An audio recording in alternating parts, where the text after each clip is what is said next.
los apóstoles. Y hoy llegamos al capítulo 2, versículos 43 al 47, es decir, vamos a terminar el capítulo. Mientras usted lo busca, yo creo que todos en algún momento hemos participado de una dinámica o juego que se llama el teléfono descompuesto o el teléfono roto. ¿Lo han jugado?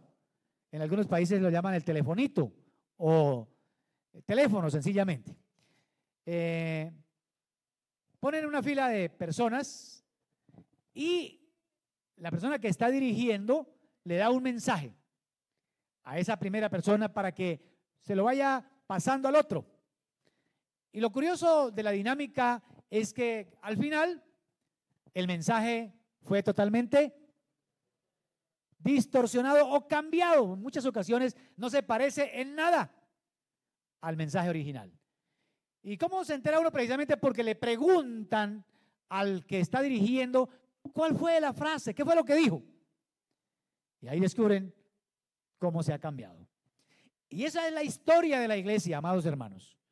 La iglesia recibió el mensaje del director, del Señor, que fue el que la fundó. Y los primeros que recibieron el mensaje fueron los apóstoles. Y ahí vamos a mirar hoy precisamente cómo vivieron la vida la primera iglesia. ¿Qué hacían ellos? ¿Y será que ese mensaje ha sido distorsionado? A través del tiempo, las iglesias de hoy se parecen a la iglesia del Nuevo Testamento. He titulado esta reflexión La primera iglesia. Algunos lo llaman la iglesia primitiva, pero me gusta más la primera iglesia. Esa palabra primitivo suena como por allá, como arcaico, ¿no? Vamos a leer Hechos de los Apóstoles, capítulo 2, versículo 43 al 47. Cuando lo haya encontrado, con mucha reverencia, vamos a leer la palabra de Dios. Si nos colocamos de pie, por favor. Motivamos a todos para que tengan su Biblia, la subraye, tenga un cuaderno, escriba lo que Dios le va hablando. Eso es muy bueno. Hace un tiempo me dijo un hermano, ¿usted me pudiera mandar las notas de un mensaje que usted dio por allá en tal parte? Yo le dije, pero se lo puedo mandar si usted me dice el título y me dice cuáles fueron los puntos, cuál fue el texto que trabajé, y todo eso hasta le puedo mandar. Porque bien pudiera también haber escrito, ¿cierto? Vamos a leerlo. Dice el Señor aquí: y sobrevino temor a toda persona, y muchas maravillas y señales eran hechas por los apóstoles. Todos los que habían creído estaban juntos y tenían en común todas las cosas, y vendían sus propiedades y sus bienes y lo repartían a todos según la necesidad de cada uno. Y perseverando unánimes cada día en el templo y partiendo el pan en las casas, comían juntos con alegría y sencillez de corazón, alabando a Dios y teniendo favor con todo el pueblo. Y el Señor añadía cada día a la iglesia los que habían de ser salvos. Oremos.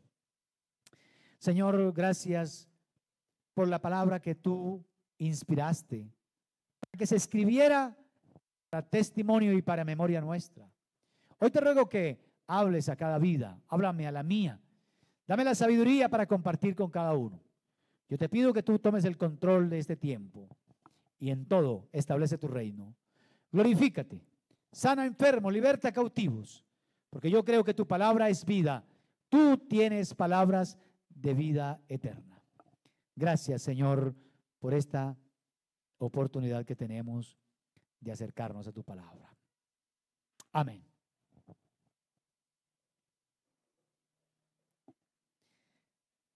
En estos versículos que leímos tenemos la historia de la primera iglesia, pero es en la infancia. La iglesia apenas está iniciando su vida, pero también es la iglesia en un estado de inocencia, de reverencia, de poder y de ejemplo. Es una iglesia llena del Espíritu Santo que demuestra el amor del Señor. Es la iglesia modelo. Es la iglesia que todos nosotros debiéramos ser. La iglesia que todo pastor debiera pastorear, ¿no? Vamos precisamente entonces a mirar algunas características de esa iglesia y nos vamos a comparar. Recuerda que siempre la Biblia, la palabra de Dios, nos hace a nosotros un examen, un autoexamen, ¿no? Se tiene que hacer cada uno. Entonces vamos a mirar, porque en primera medida esta iglesia inspiraba un temor reverente. Leamos el versículo 43 nuevamente. Si usted mira ahí. ¿Y sobrevino qué? Y sobrevino temor a toda persona, y muchas maravillas y señales eran hechas por los apóstoles.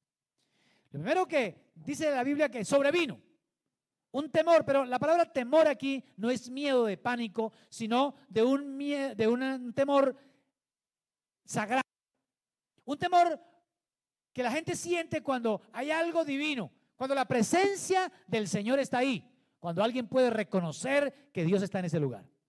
¿Usted se ha dado cuenta que cuando la gente pasa por un templo, bueno, muchos han perdido la reverencia ya, pero antiguamente uno veía que la gente pasaba y se quitaba el sombrero y hacía reverencia, inclinaba la rodilla, y si entraba, eso era en silencio, ¿cierto? Porque allí, según cada uno, ahí había algo sagrado, la presencia del Señor. Amados hermanos, pero en esta iglesia realmente estaba la presencia del Señor. El Espíritu Santo estaba en medio de ellos. Ahora, yo quiero preguntarles, ¿ustedes saben cuántos miembros tenía esa iglesia más o menos? Más o menos. Unas 3.120 personas. Si usted lee los versículos, el versículo 41, los que recibieron la palabra fueron bautizados y se añadieron aquel día como 3.000 personas, más 120 que habían, más o menos unas 3.120 personas mínimo habían allí. Ahora, no eran solamente de Jerusalén, eran de diferentes lugares. El capítulo, en sus versículos anteriores, dice que habían partos, medos, elamitas, los que habitamos en Mesopotamia, en Judea, en Capadocia, en el Ponto, en Asia, en Bitinia, en Frigia, por allá en todos esos lugares, habían venido a Jerusalén a adorar a Dios. Y el Espíritu Santo, recuerdan lo que ya estudiamos, un estruendo, la gente vino a escuchar, Pedro predica su primer sermón y hay un resultado, lo que Sirley predicó el domingo, y es que mucha gente se convirtió a Dios. Esa es la primera iglesia entonces que inicia. Pero allí está el Señor. Amados, la gente sabía, y dice aquí sobrevino temor. Para que haya ese temor, los primeros que tenemos que convencernos que la presencia del Señor está en este lugar, somos nosotros mismos como iglesia. Tenemos que estar conscientes y creyentes de que Dios está en medio nuestro. No solo aquí en el templo, Dios está en todo lugar. Donde hay alguien, donde hay un creyente, allí está el Señor. Hoy la gente ha perdido la reverencia. Escuchen esto. Ha perdido la reverencia por los lugares sagrados como los templos. Ya mucha gente, es decir, ni siquiera los creyentes, las iglesias, y no estoy hablando de esta, hablo de otras iglesias. Mucha gente va al templo no a adorar, no a cantar, va y se sienta a chatear con el celular, aunque hoy se puede escribir el mensaje ahí, pero algunos no lo escriben, sino que realmente están viendo videos, están escribiendo mensajes, porque no están conscientes de la presencia del Señor. Y yo le quiero decir, Dios está en este lugar.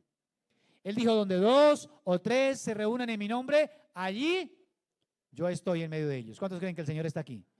Si está aquí, démosle un aplauso bien fuerte.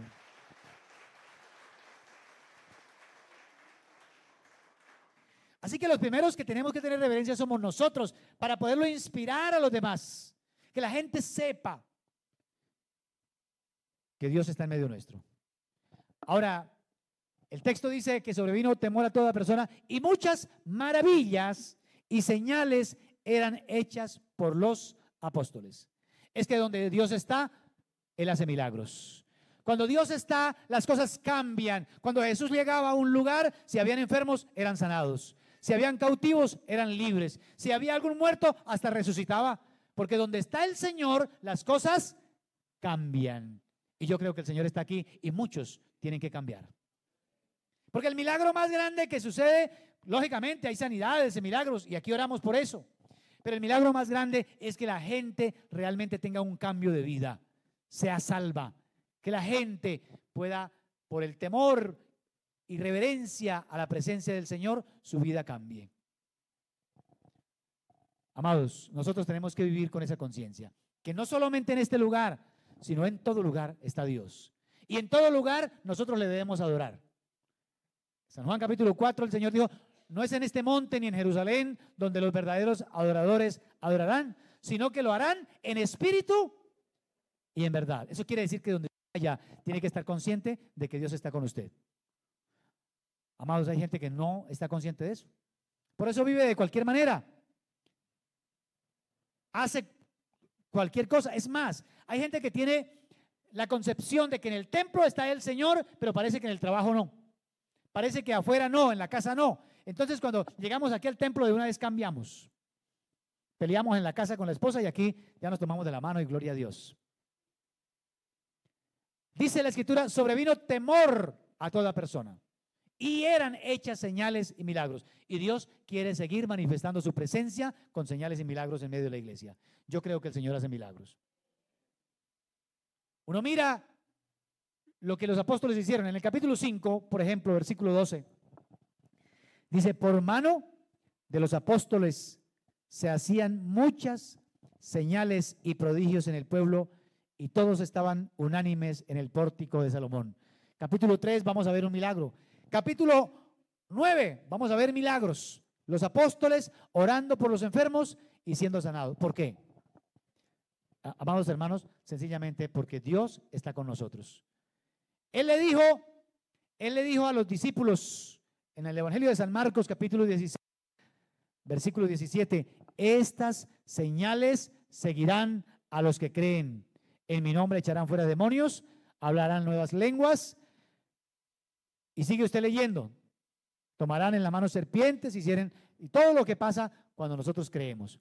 Pero más adelante, en el versículo 19 dice, y el Señor, después que les habló, fue recibido arriba en el cielo y se sentó a la diestra de Dios. Versículo 20. Y ellos, saliendo, predicaron en todas partes, ayudándoles el Señor y confirmando la palabra. ¿Con qué? Con las señales que le seguían. La iglesia cristiana es una iglesia que cree que el Señor está en medio nuestro y que Él es el mismo de ayer y de hoy y que sigue sanando enfermos, que sigue haciendo milagros. ¿Para qué? Para que la gente crea que Él está en medio nuestro. Para que la gente crea que Él murió, pero que también resucitó y se sentó a la diestra del Padre, que tiene toda autoridad tanto en el cielo como en la tierra.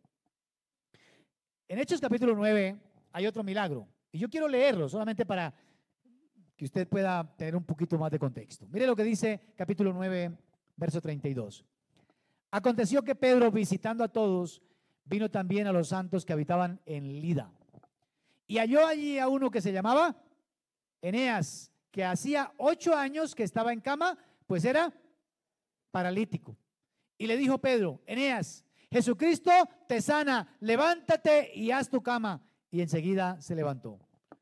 Y le vieron todos los que habitaban en Lida y en Sarón, los cuales se convirtieron al Señor. Dios quiere hacer milagros para que la gente crea que Él está en medio nuestro y para que la iglesia tenga reverencia y para que la gente tenga reverencia por la presencia de Él. Hay algo que se ha perdido, es eso. Reverencia ante la presencia del Señor. Y repito, porque muchos creen que solamente Dios está allí en el templo y nos olvidamos que Dios está en la casa, que Dios está en el trabajo, que Dios está en el camino, en el centro comercial y en todo lugar. Dios quiere que la gente se salve. Pero tenemos que empezar nosotros creyendo en su presencia. Hay una segunda cosa que me llama la atención de esta primera iglesia. No solamente inspiraba temor reverente, sino que también demostraba el amor fraternal. Escuchen, demostraba el amor fraternal. Amados, la palabra amor está de moda. Hacer el amor, decir te amo. Pero el apóstol San Juan dice, no amemos de palabras, tenemos que demostrar que realmente amamos. Y esta iglesia lo demuestra, lo demostró. Vamos a mirar. Versículo 44 al 46. Todos los que habían creído estaban ¿cómo? Recuerden que habían de diferentes lugares. Posiblemente, no, y también diferentes idiomas. Pero ahora todos los que habían creído en Cristo habían entendido que eran hermanos. Porque no importa el lugar donde usted venga, si viene de un pueblo, de una vereda, si ha estudiado o no ha estudiado, si tiene dinero, si tienes a Cristo, eres mi hermano. Y ellos lo entendieron eso. Y dice aquí, todos los que habían creído estaban juntos. Tenían en común todas las cosas, vendían sus propiedades y sus bienes, los repartían a todos según la necesidad de cada uno. Y perseverando unánimes cada día en el templo, partiendo el pan en las casas, comían ¿cómo? Juntos, con alegría y sencillez de corazón. Era una iglesia que iba al templo juntos, solucionaban los problemas juntos, comían juntos. Así que realmente, a pesar de las diferencias, podían vivir en comunidad. Ahora, no era que tenían, aunque el texto aquí nos dice que repartían las cosas según la necesidad de cada uno, no quiere decir que era un comunismo. No. Porque la base de la sociedad no es la comunidad, es la familia. Ellos siguieron conservando las casas, tanto que la Biblia dice aquí, partiendo el pan, ¿en dónde? ¿En dónde? En las casas. Eran más de 3,000 personas, así que no había una casa para albergarlos a todos. Ellos, lo que pasa era que habían venido de diferentes lugares a la fiesta de Jerusalén. Por eso fue el día de Pentecostés, una fiesta. 50 días, desde la Pascua hasta el día de Pentecostés, 50 días. Allí recibieron la palabra, se convirtieron, posiblemente se quedaron un tiempo. No había hospedaje para tantas personas. Entonces los hermanos abrían las puertas de sus casas. Lógicamente, si hay el caso de unos 2 o 3 personas que vendieron sus propiedades para alimentar. Pero no era una ley, sino era una expresión de amor de algunas personas, no de todas.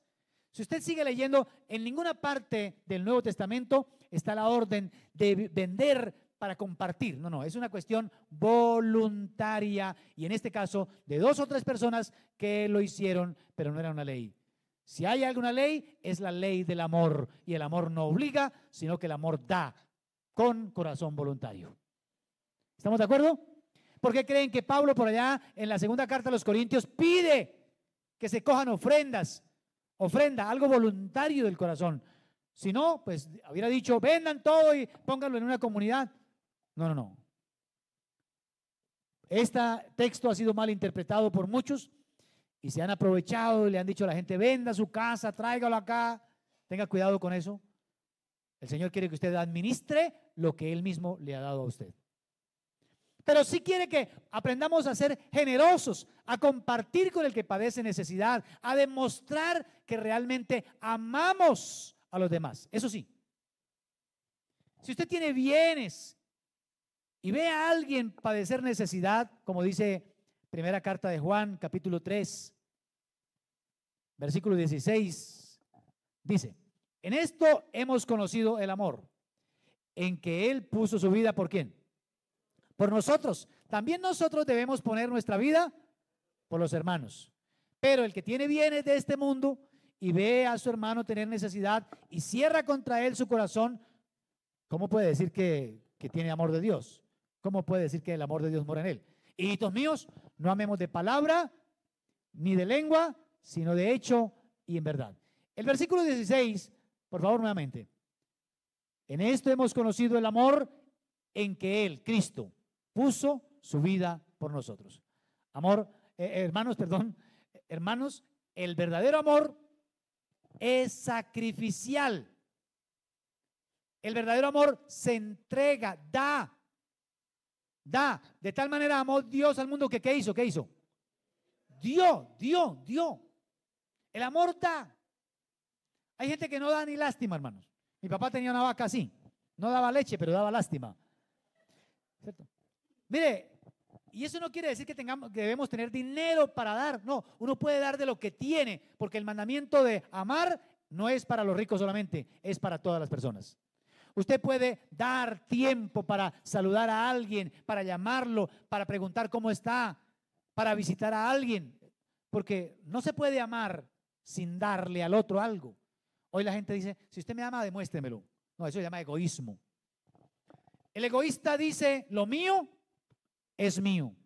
El envidioso dice, lo tuyo creo que también es mío. Pero el generoso dice, lo mío es tuyo. Y eso fue lo que hizo el Señor. Él de todo lo que tenía lo entregó por nosotros. Amados, esta iglesia, esta congregación era una iglesia que demostraba que realmente le importaban los demás. Y lógicamente habían venido de diferentes lugares, posiblemente se les había acabado el presupuesto, no tenían hospedaje donde quedarse. ¿Y qué hacían ellos? Compartir de lo que tenían.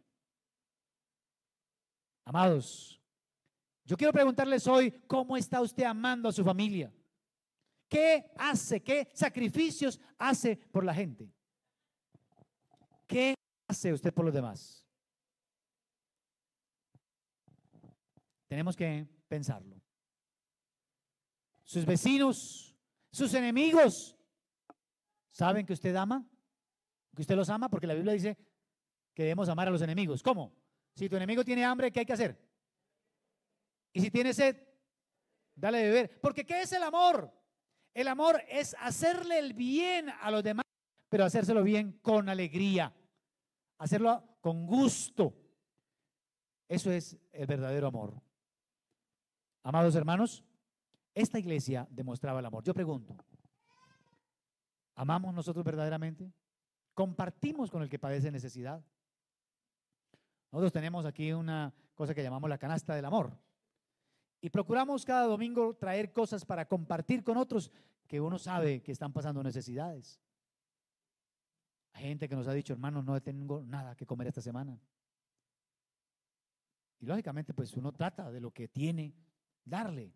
Entonces a veces vamos y compramos una cosita o a veces para repartirle. Gloria a Dios, cuando ustedes traen ahí, nosotros armamos unos mercaditos, damos. A veces han venido hasta 5 o 6 personas y no, solamente podemos dar 2 mercaditos, 3 mercaditos, porque pues lógicamente dar o amar cuesta. ¿Estamos de acuerdo? Si a usted no le cuesta, no está amando. Porque a veces me llaman 2 de la mañana, pastor, tengo un problema. ¿Y qué cuesta a uno levantarse a contestar el teléfono? Y más a veces que lo necesitan a uno coger el carro, la moto y arrancar a esa hora, ir a saludar, ir a atender a esa persona, eso cuesta. Pero eso es amor. Yo pregunto, ¿cómo está usted amando? ¿Le cuesta realmente? A esta iglesia le costó.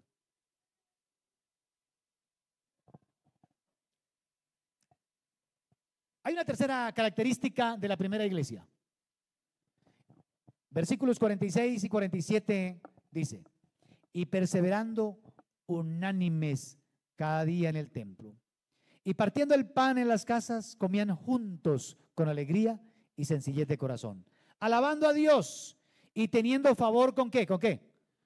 Con todo el pueblo, y el Señor añadía a la iglesia los que habían de ser salvos. Otra versión de la Biblia, o la gran mayoría de las versiones, se ha traducido, y el Señor añadía a la iglesia los que iban siendo salvos. Es como la traducción correcta de ese pasaje.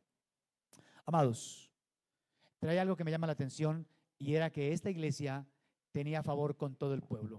Quiere decir que la iglesia tenía un buen testimonio. ¿Tenían qué? Buen testimonio.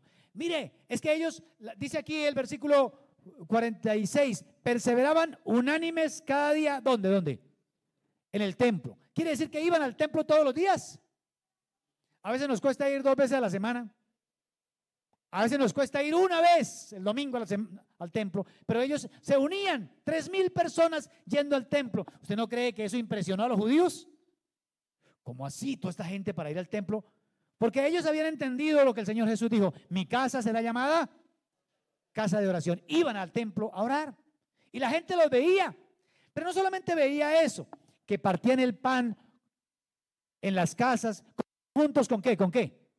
Con alegría, porque si hay algo caracteriza la iglesia es la alegría. Amén. Aún en medio de las pruebas, nosotros estamos alegres porque Dios está con nosotros. Mire, cada creyente debe ser una persona feliz, sencillamente porque su nombre está escrito en el libro de la vida. Puede ser que no tengas dinero, puede ser que no tengas empleo, pero amados, tenemos a Dios. Y el día que partamos de aquí, vamos a ir a la presencia de Él. Eso tiene que llenarnos de alegría. Ellos lo entendieron, estaban felices, algo había pasado, ellos sonreían y cantaban, porque aquí el texto dice, alabando a Dios. Pero el asunto es un problema del corazón, dice aquí, comían juntos con alegría y sencillez de corazón, el asunto es del corazón. A menos que nuestro corazón haya sido cambiado, no vamos a poder alabar a Dios. Es que si no hay alegría, ¿cómo le da uno gracias? Miren a Pablo, Hechos capítulo 16, que lo vamos a estudiar, pero adelantando me dice el texto que a Pablo lo azotaron con varas, habiéndole quitado la ropa, lo azotaron con varas, lo metieron en la cárcel de más adentro, lo amarraron al cepo, pies y manos, en la cárcel de más adentro, en la de máxima seguridad. ¿Y qué hacía Pablo a medianoche? Cantaba himnos al Señor y los presos lo escuchaban. Los presos escuchaban, man, está loco. ¿Cómo es posible herido, así como está ahí en la cárcel y cantando? ¿Cómo se comporta usted cuando está pasando por pruebas, por dificultades? Los vecinos escuchan. ¿Cómo estamos nosotros viviendo? No, es que no hay para arriendo. No, yo creo que no voy a, pues desde que soy cristiano, como que las cosas van mal. Los vecinos están escuchando. En vez de alabar a Dios, porque, amados, una persona que tiene un encuentro con Dios sabe que Él le dio el más grande de los regalos, la salvación. ¿Sabe? Nosotros tenemos un gran problema. Nosotros creemos que Dios está en deuda con nosotros. Y por eso tiene que darnos, por eso tiene que escucharnos, por eso tiene que sanarnos. Y yo les digo, no, Dios ya dio todo. Así no nos dé más nada, Dios ya me dio la salvación. ¿Estamos de acuerdo? Pero es tan bueno que todavía escucha mis oraciones y me da bendiciones. Esa es la maravilla. Todavía Él me bendice todos los días más y más. Así que nosotros debiéramos estar felices por cada bendición que recibimos de Él. Esta iglesia era un testimonio para los demás, porque el testimonio es como la imagen, habla más que 1000 palabras. Y yo les quiero decir, el testimonio grita más fuerte que lo que uno dice. ¿Sabe qué es lo que ha dañado a la iglesia de hoy? Testimonios. Porque la gente nos ve cómo nos portamos en el trabajo, cómo nos portamos en la casa. ¿Saben? Yo conocí una familia, una pareja de líderes de una iglesia. Era una pareja inseparable, porque cuando peleaban,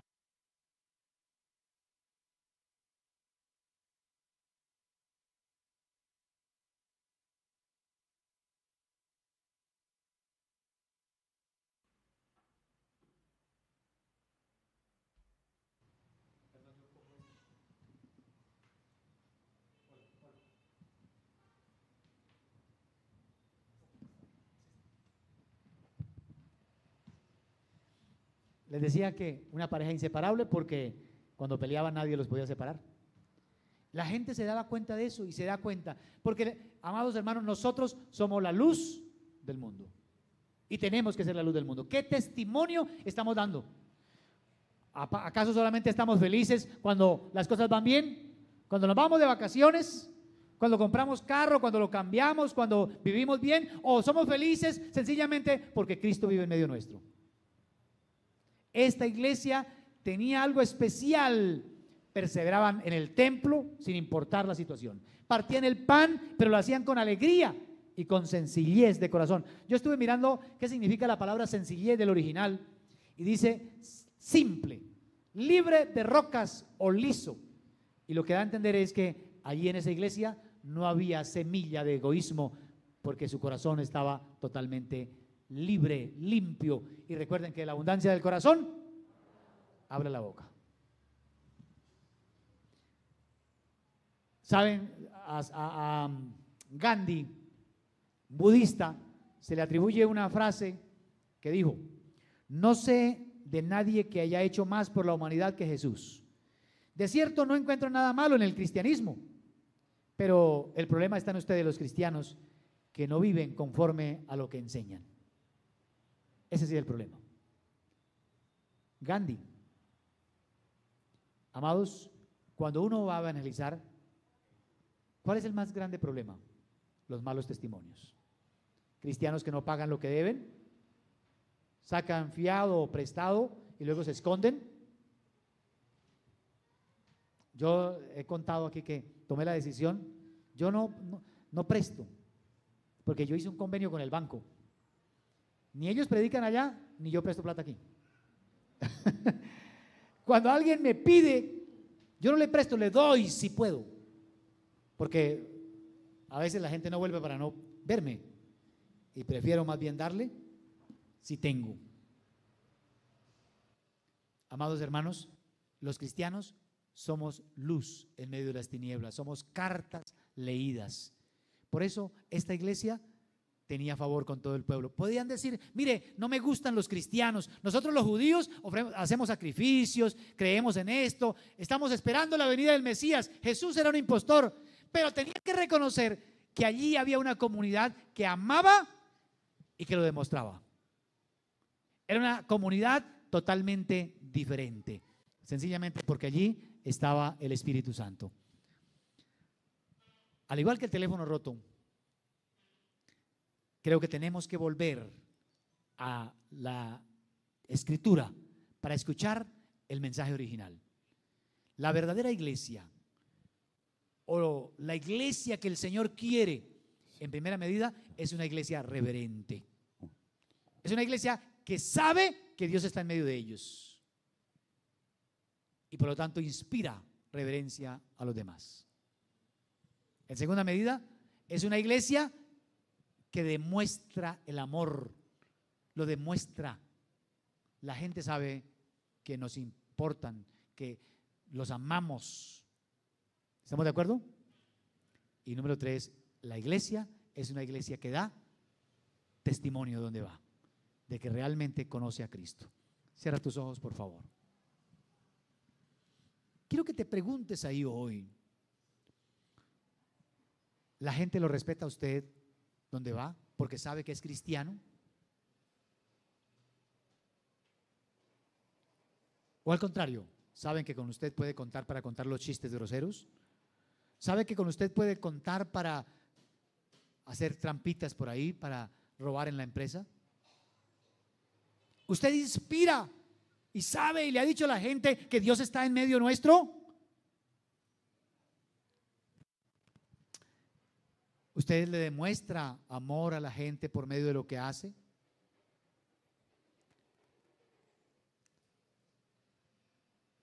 Pregúntese en esta hora, ¿cómo puedo yo esta semana demostrarle amor a mi esposa, a mis hijos?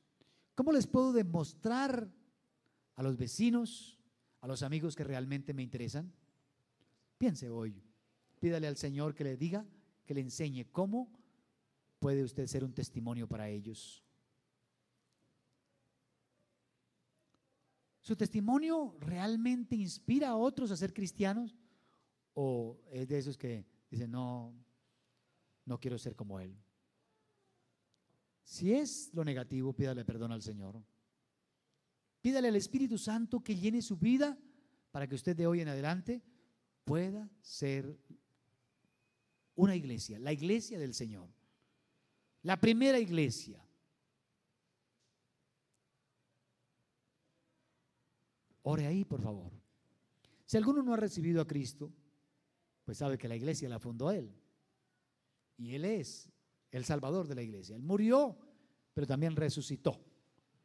Él es el Señor de señores y te ofrece el perdón de pecados y nos ofrece la vida eterna. Solamente Él, porque Él es el único que murió por nosotros. Así que ahí donde estás, ora un momento, piensa, ¿qué es lo que yo tengo que hacer? ¿Qué quiere Dios que yo haga esta semana? No solamente esta semana, ¿qué quiere que yo haga en mi vida? ¿Qué cambios quiere Dios que yo haga en mi vida? Señor, te ruego que perdones nuestros pecados. Perdónanos cuando no hemos sido la iglesia que tú estableciste. Perdónanos porque el mensaje en muchos momentos ha sido mal comunicado. No estamos comunicándole a la gente el mensaje de salvación como debiera ser. Por eso te pido que nos ayudes a nosotros, primero, a tener reverencia y respeto por la presencia tuya. Saber que tú estás en este lugar, pero también estás en nuestra casa, estás en todo lugar. Que la gente sepa que les amamos. Ayúdanos, Señor, a demostrarlo por medio de nuestras acciones. Por favor, Dios, haciéndole bien a los que nos hacen mal. Y sobre todo, ayúdanos para ser un testimonio vivo para otros. Que todos los días tú puedas añadir a tu iglesia los que van siendo salvos. Señor, yo te ruego que bendigas y escribas en el corazón de cada uno de nosotros, que tu palabra produzca fruto para la gloria de tu nombre.